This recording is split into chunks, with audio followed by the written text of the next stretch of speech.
Creative Retirement. For those of you who are just joining our channel, we have made music and art and travel in retirement our passion. And we are following that passion, and recently Tony completed a music score for an animated movie which was over 90 minutes long, and I had to listen for many months as he was doing going back and forth doing different soundtracks. The movie was called Gene, and I wanted to talk to Tony a little bit about the movie and how he came to record a movie. Well, I have actually a good friend who's an author, and he wrote a fictional medical mystery novel, and he spent 5 years writing this book, and it's titled Gene. And about 3 years after he finished that, 3 years went past, and I was over at his place, and he showed me that he was making a movie out of his novel, Gene, into an animated 90-minute full-length movie. And he asked me if I'd be interested in helping him with the soundtrack on it. And at the time, both Anjy and I were going through a very rough patch. We had a traumatic happening in our life, and we were really floundering as a result. And so I decided to offer to do the score for him. So I'm going to join Tony in his studio now, and as you can see from this, we have a lot of instruments here. Got slide guitars. I don't know where the saxophones have gone, where they are, but I'm going to go and talk to Tony about the recording of this, because when he was recording it, he had headphones on, and I couldn't hear anything, right? So coming from this, so I want to know a little bit about how he was recording this. Hi, Tony. So anyways, it all started out in the movie was in sections. So there was 7 masters to the whole movie, and each master was a section of the movie in sequence to one another. In other words, the first master was the start of the movie, the last master was the end of the movie, and all the other ones in between. So I'd take one of these masters, and I would watch it, and I'd watch it and watch it, and I'd be playing around with sounds in my head and thoughts of where I'd like to go with it, and then I would start to create 1 minute by 1 minute the sounds that I wanted to use to embellish the video portion of the movie. So when Tony was playing, I would hear, he had his headphones on and he can hear what's being played, but I can't hear what's being played at all. So obviously when he's recording and singing and playing, I have no idea. And every so often I get a little grunt from him. So Tony, what are you working on here?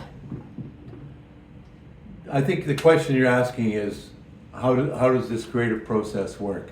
Yes, I think that's the question. And you're also asking, why am I making these funny noises? Okay. Well, I now have the visual in my head. And now I want to create the music that goes along with those visuals. And so I might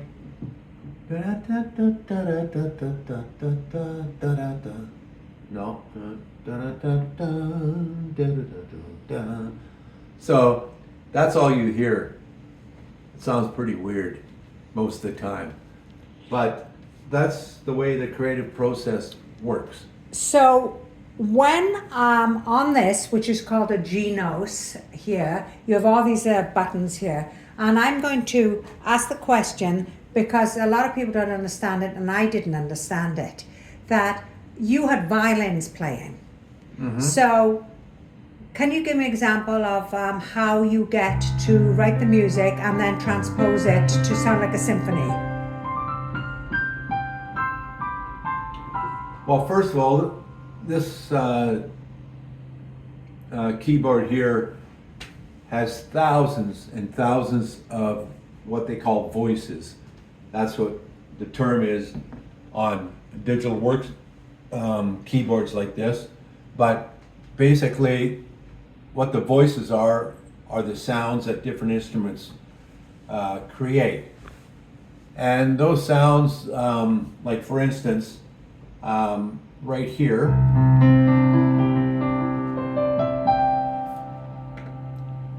is the sound of a concert grand piano. An 8-foot Yamaha grand piano is what it's.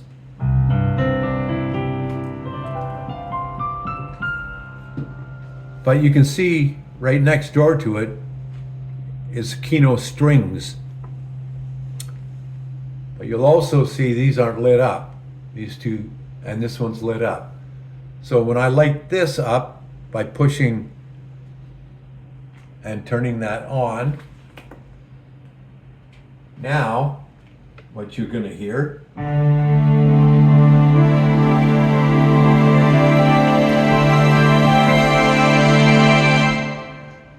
you're going to hear strings added to that. And I can take the strings, because the strings are too loud, and I can bring those down. So now we just got beautiful strings in the background. And now, on top of that, I can go and I can bring in a pad sound. Pad sound is a background sound that fills everything out. Okay, so I'm going to choose, I want to put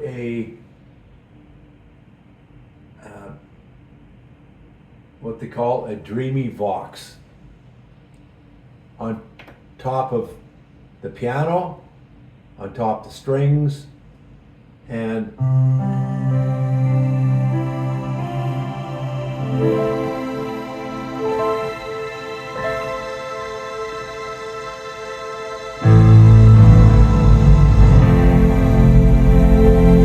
you can hear that sounds pretty dynamic and pretty dramatic. So that's the process that you go through, that I go through. And it's a matter of choosing one of thousands of different voices. So Tony, I just wanted to ask you, because that came up, all this movie, the whole thing of when you did it, it was all your original music, okay? Now, they didn't need to get any copyrights for that, but the very end song, which we're going to play here too from the movie, you did this amazing version of a song that was by the Rolling Stones.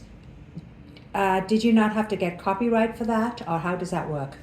I know you have to give credits. Okay. On whatever piece whatever you're using for, you need to give credits. Well, thanks so much, Tony, for giving me your time. He doesn't have much charge. He didn't have a choice. I said, I am doing this and I need you today. But saying that, I hope that this gives somebody an understanding a little bit about composing music for a soundtrack, because it really was an exciting project, and the soundtrack, I've got to say, was incredible. Loved every moment of it, and I love listening to hearing you play it. So if you have any questions, please and ask us. I'm sure Tony can answer them, because I can just give you a smiley emoji or whatever it's called, one of those, because I don't know about that. Yeah, just send a comment and ask any questions you want. That'd be great. So this is Anjy. All right. He's used to me, he knows I'm a wacko. And Tony from Anjy and Tony's Creative Retirement. So if you like what you hear and you want to hear more from us, some whatever we're doing in the future, more arts and projects in retirement, please, what's the word you want? Subscribe. Oh, it's called subscribe. Press the like button or whatever you want to do, but subscribe. Maybe we'll get up to 75 people. Who knows? Ooh. Bye. Talk to you soon. You can't always get what you want. What you want. You can't always get what you want. But if you try, you just might find.